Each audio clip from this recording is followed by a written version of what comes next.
नमस्कार। आज हम बात कर रहे हैं अहमदाबाद में हुए एयर इंडिया विमान हादसे की। ये 12 जून की घटना है।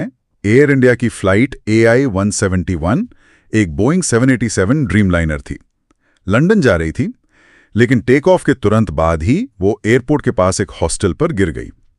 तो आज हम जो शुरुआती रिपोर्ट्स हैं उनके आधार पर समझने की कोशिश करेंगे कि हुआ क्या, जांच कहां तक पहुंची है और इसके मायने क्या हैं, खासकर क्योंकि ये ड्रीमलाइनर विमान से जुड़ा मामला है। ये वाकई एक बहुत बहुत भयानक हादसा था।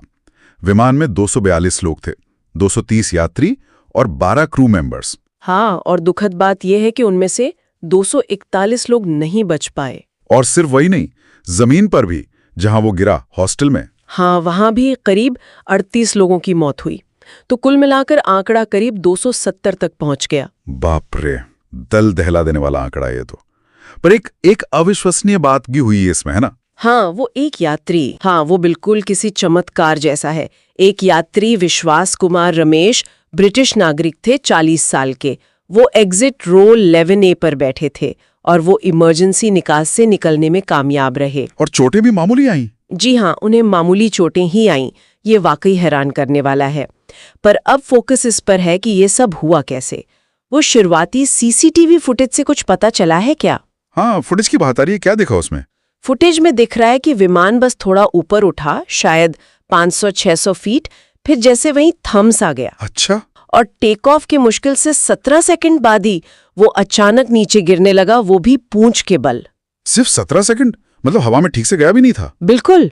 और एक और अजीब बात, लैंडिंग गियर उस वक्त भी नीचे ही थे। टेक ऑफ की 17 सेकंड्स बाद भी लैंडिंग गियर नीचे? ये तो बहुत ही अजीब है।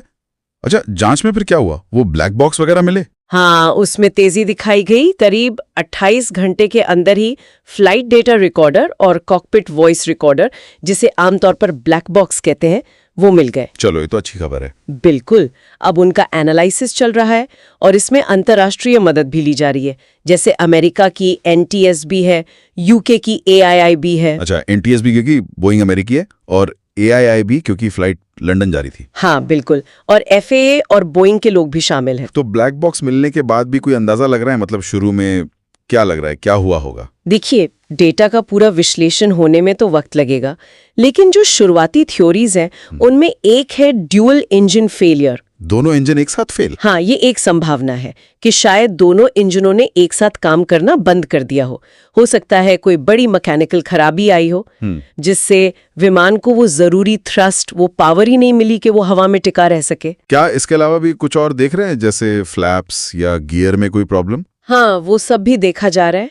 मैकेनिकल फेलियर की सारी संभावनाओं पर गौर किया जा रहा है। पर दोनों इंजन एक साथ फेल होना, ये तो आजकल के विमानों में और खासकर ड्रीमलाइनर जैसे एडवांस प्लेन में बहुत रेयर होता है ना? बिल्कुल, ये बहुत रेयर है और यही चिंता की बात है। इसीलिए शायद भारत की जो एविएशन सेफ्टी रेगुलेटर है, DGCA, हाँ, DGCA, उन्होंने भी फॉरेन एक्शन लिया है। पायलट्स और जो डिस्पैच क्रू थे, उनके ट्रेनिंग रिकॉर्ड्स मंगाए हैं। अच्छा। और एयर इंडिया के पास जितने भी ड्रीमलाइनर हैं, 33, उन सब की तुरंत जांच के आदेश दिए हैं। सारे के सारे 33?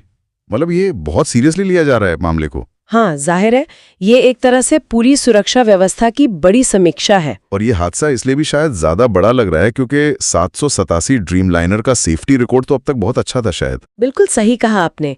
2011 में जब से ये सर्विस में आया है, तब से ये पहला ऐसा हादसा है जिसमें किसी की जान गई हो, और ये पहला टोटल हलॉस भी है। मतलब विमान पूरी तरह नष्ट हो गया।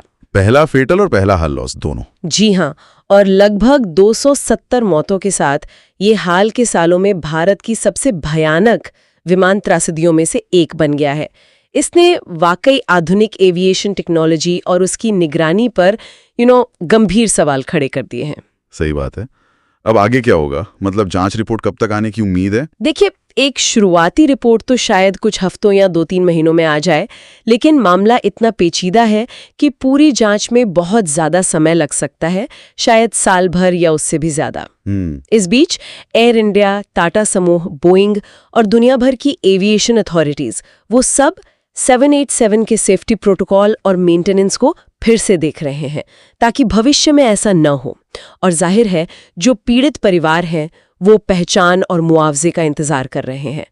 बहुत मुश्किल समय है उनके लिए। बिल्कुल। ये हादसा हमें सोचने पर मजबूर करता है कि हम कितनी भी एडवांस टेक्नोलॉजी बना लें, उसकी सीमाएं होती हैं और लगातार निगरानी, सतर्कता कितनी ज़रूरी है, खासकर अब जब इस विमान मॉडल पर दुनिया भर की नज़रें टिकी हुई हैं। सवाल यह है कि क्या हमारे सुरक्षा इंतज़ाम वाकई काफ़ी हैं? ये अब और भी बड़ा सवाल बन गया है।